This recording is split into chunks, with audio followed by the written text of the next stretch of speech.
What's going on, everyone? Welcome back to the channel. Thank you for being here. Paul with Aggressively Average Anglers. And if you want to go check us out, you're certainly welcome to do that. We do unboxings, gear reviews, and a lot of fishing videos with tips and tricks. So you can go catch us there as well. But that's not important. What I'm here to talk about today in this video specifically is I'm gonna unveil some chatterbait secrets for you. Now you may know some of these, but it's highly unlikely that you've done or used all of these tricks. A chatterbait is a great bait that a lot of folks are using and have come to rely on when it comes to searching and finding fish in cooler water temperatures in the spring and the fall, but it's just a year-round killer. It fishes really great in wood. There's a million trailers for them, and they come in a million sizes and colors, which is wonderful. So it's just a bait that a lot of people have a lot of experience with. So what I wanted to do today is show you some secrets that maybe you haven't tried before or things that you've never even heard of to help you catch some more fish using this awesome bait that we call a chatterbait, which is a bladed jig. Let me show it to you. So I called it a bladed jig. That's because it's a jig head, so you can see you just got a standard jig there, and instead of tying line to it, you just got a blade attached to it with your line tie right here. Now as you pull, you're going to see the shuddering motion back and forth, and that is what creates this awesome displacement. It's what keeps the bait up in the water column a little bit, and it's what triggers those bites. You do tend to have a lot of different kinds of bait keepers on these hooks, and as far as hooks goes, there's a few different types that you're going to see, but usually it's just going to be a stout hook.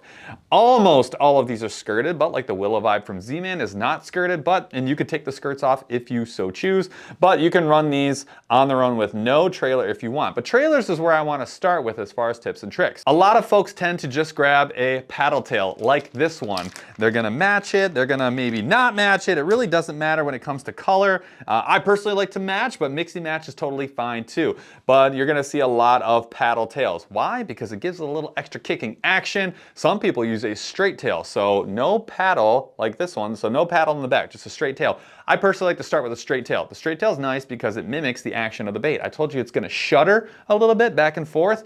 With that shuddering, the straight tail also shudders in relation to the bait. The paddle tail tends to grab more water, bring it up a little higher, and give it a little bit different action. There's no wrong answer. It's the right answer is whatever the fish are biting on. So I just like to start with the straight tail, and then I go to the paddle tail sometimes. Now here comes the first tip. This paddle tail, most folks are gonna rig it the way you typically rig every other bait. They're gonna have the paddle facing down like so, just like you would normally fish it. So you're gonna see the lighter color facing downwards. That's usually gonna be the belly of the fish with the darker color on top. What I'm gonna recommend that you do that you maybe have not tried before, if you're a paddle tail guy, is flip this one over and fish it upside down.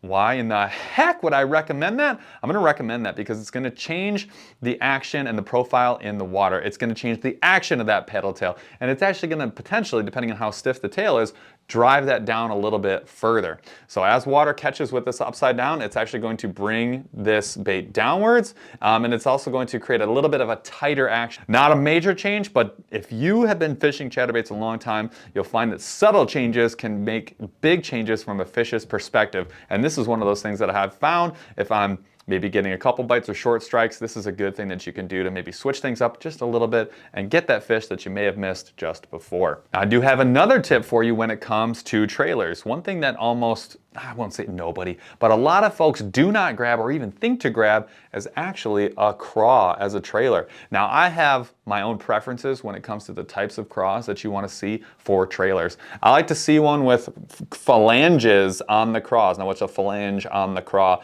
That means for the little, where its actual claws are, I want to see some kind of ridges that are meant to catch water and actually make these move. So like a ribbed end there, like this one does, that is what really is going to create a totally different action. It's a lot more, it grabs a lot more water, and it makes a huge commotion. It's just a totally different look than a paddle tail or a straight tail or no tail. So I really like this. Also, I like something that has a flat bottom or a flatter bottom. You can see this one kind of has a little bit, but it's not a round body, it has a flat bottom. Why do I like the flat bottom? Again, I mentioned the chatterbait does an awesome job fishing around wood. Flat bottom baits do a great job fishing around wood. It's less to catch on, it's a little bit thinner profile, and you can rest it on top of weeds and things like that, so it's going to coast over a lot of that cover that you might be fishing around. Chatterbait does best around some cover, in my humble opinion.